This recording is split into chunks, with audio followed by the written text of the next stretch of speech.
Hello everyone, আসসালামু আলাইকুম। আজকে আমি আলোচনা করব ভূগোল প্রথম পত্রের ৮ম অধ্যায়ের সৃজনশীল প্রশ্ন নিয়ে, যেখান থেকে ইনশাআল্লাহ 100% কমন আসবে।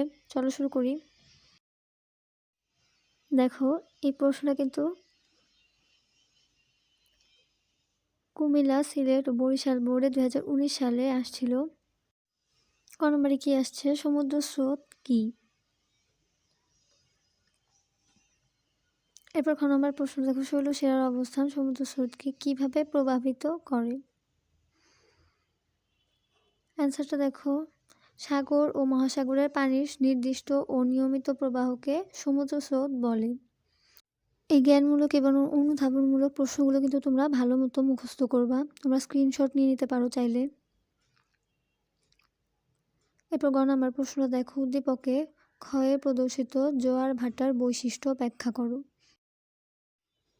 এই চিত্রটা কিন্তু তোমরা খুব ভালো মতো দেখবা, এবং এই যে এখানে যে গ নাম্বার প্রশ্নটা আছে, এই চিত্র থেকেই কিন্তু তোমরা ব্যাখ্যা করতে পারবা।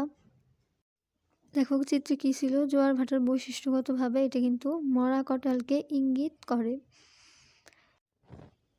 ওকে, এরপর ঘ নাম্বার প্রশ্নটা দেখো, ক ও ক্ষয়ে প্রদর্শিত জোয়ার ভাটার পার্থক্যের কারণে বিশ্লেষণ করো।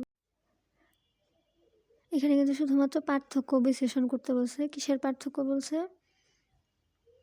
ভরা কটাল আর মরা কটাল, এই দুটার পার্থক্য তুলে ধরবা। এরপর পরের প্রশ্নটা দেখো, ঢাকা, যশোর, চট্টগ্রাম বোর্ডে আসছিল। ক নম্বর দেখো, জোয়ার ভাটার সংজ্ঞা দাও। এরপর খ নম্বর প্রশ্নটা দেখো,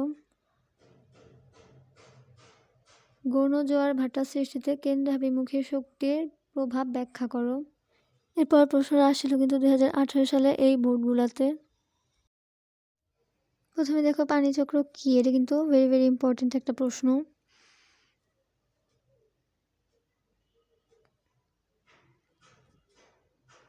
এরপর মহাকর্ষ শক্তি জোয়ার ভাটা সৃষ্টির প্রধান কারণ, এই প্রশ্নটাও কিন্তু ভেরি ভেরি ইম্পর্টেন্ট। দেখো, পানি রূপান্তরের মাধ্যমে স্থানান্তর এবং বিভিন্ন প্রক্রিয়ার মাধ্যমে আবার স্বস্থানে ফিরে আসাই কিন্তু পানিচক্র।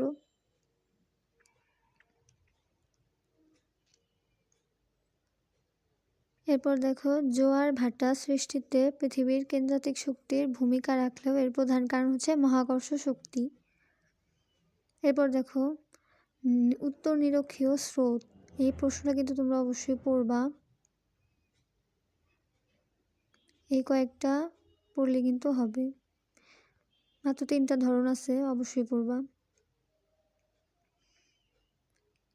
এরপর দেখো, উষ্ণ উপসাগরীয় স্রোত, এটাও কিন্তু ভেরি ভেরি ইম্পর্টেন্ট। এরপর প্রশ্নটা দেখো, এটা রাজশাহী, চট্টগ্রাম, বরিশাল ও দিনাজপুর বোর্ডে 2017 সালে আসছিল। ক নম্বরটা দেখো, জোয়ার কাকে বলে?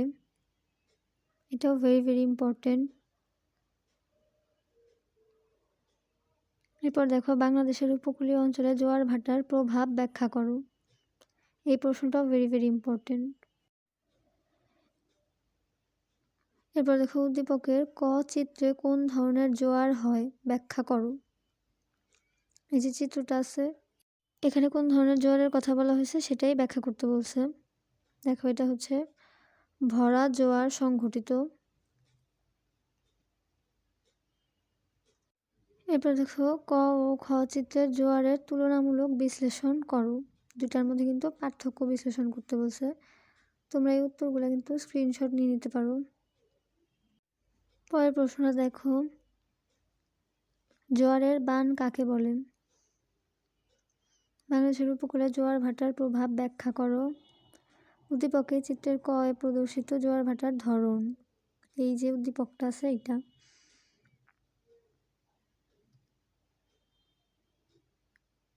এই প্রশ্নগুলো ভালোভাবে প্র্যাকটিস করলে কিন্তু তোমরা ইনশাল্লাহ 100% কমন পেতে পারো এই অধ্যায় থেকে। তো আজকের মতো এই পর্যন্তই, দেখা হচ্ছে নেক্সট ভিডিওতে। ভিডিওটি ভালো লাগলে অবশ্যই লাইক করো এবং চ্যানেলটি সাবস্ক্রাইব করো। আল্লাহ হাফেজ।